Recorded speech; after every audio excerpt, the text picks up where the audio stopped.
Welcome back to our study called The Sons of Noah. We're looking at Genesis chapter 10. And today we're finally getting to verses 21 through 32. And this little section I called Chosen for Favor, because this is what it's talking about. So we see Shem's family comes last, though he's not the youngest, in this in this genealogy here. So Shem's here finally at the end of the genealogy. And there's some debate as to the birth order of the sons. You know, depending on your translation, it might say that Japheth is the oldest. But when listed, Shem appears first with Japheth last. The difference in the order of the genealogy is probably a stylistic choice by Moses to set up what's coming next in the story, which makes sense. So the purpose of the genealogy is not to give every person in the family tree. It's not like what we do today, where we're trying to map out every single person. You got all the branches going everywhere. You know, I've seen some of that stuff on, what's that, genealogy websites? I forget what they're called. But anyway, ancestry.com. There, I remembered. So, you've seen that. It's got all these branches going everywhere, and you got everybody? I don't know.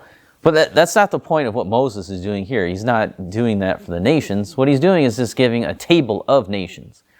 Moses was not reconstructing a comprehensive family tree for them, like we would do today, but he takes about 70 names as representatives of all the people of the nations.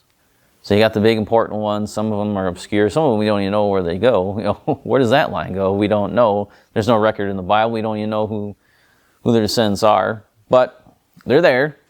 So what does he say about the family of Shem here? Well, they're the children of Eber. Right at the beginning, Moses points out that Shem is the ancestor of Eber. He is the ancestor. Eber is the descendant.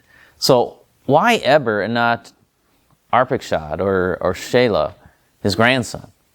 Well, Matthew Henry explains, probably because Abraham and his seed, God's covenant people, not only descended from Eber, but from him were called the Hebrews. Henry further explains, as Ham, though he had many sons, is disowned by being called the father of Canaan, on whose seed the curse was entailed, chapter 9:22.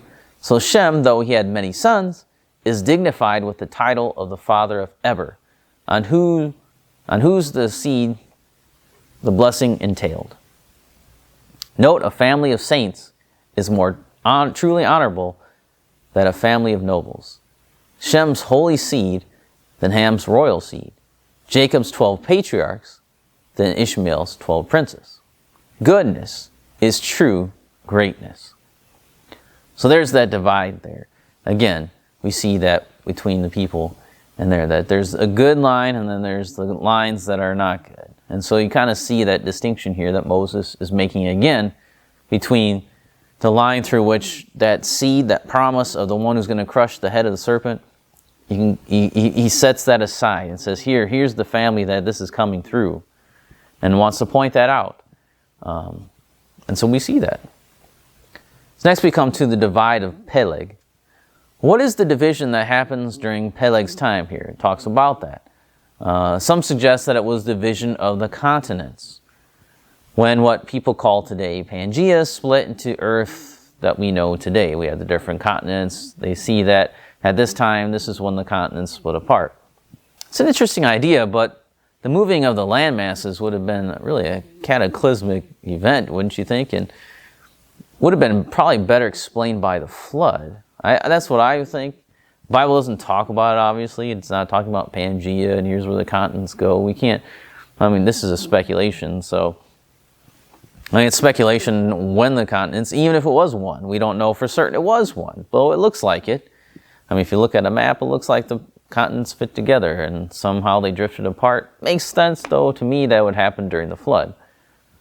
But there's another thing here. Some suggest that Noah had divided up the earth and sent the people out, but they refused to go. So you have this idea that Noah was commanded by God, and God told him, okay, divide up the earth here, show people where to go. These people go to this continent, this people go here, this people go here, and this family goes over here. And Noah was supposed to show everybody, and some people say, well, he did. He showed people where to go, but they refused to go.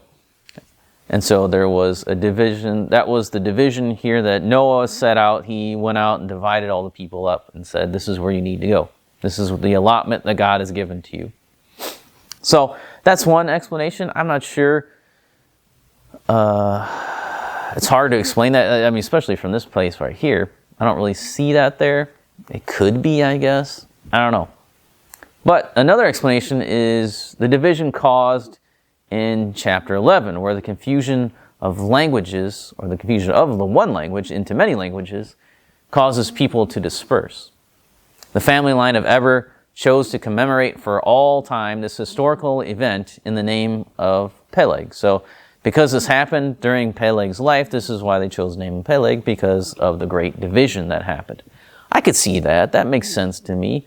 I mean, we got this story of Shem, or this line of Shem here that's described for us. And then what happens next after this genealogy in the story? Moses connects this right to Babylon. So you have this pointing out of Nimrod, you have this pointing out of the Canaanites, and then you have Shem followed, and you have Peleg with the specific mentioning that this means division.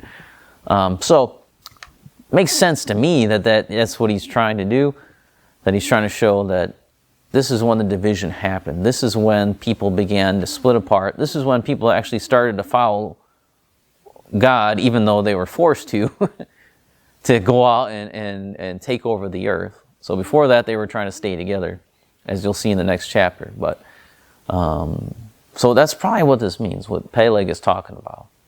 So the people of God have always taken care to remember the blessings and the discipline of the Lord. And so it would make sense that as Peleg is born in this family, they wanted to make sure that this was never forgotten, that this event occurred. Makes sense to me. You can have other opinions. Obviously, other people do. I just told you them. So, study for yourself. Come to a conclusion. I like the idea that Peleg was named after the Tower of Babel, that the vision happened there to remind the following generations that happened, and to be warned that God does not take sin lightly. So that's our study for today. Come back next time and we'll just wrap everything up.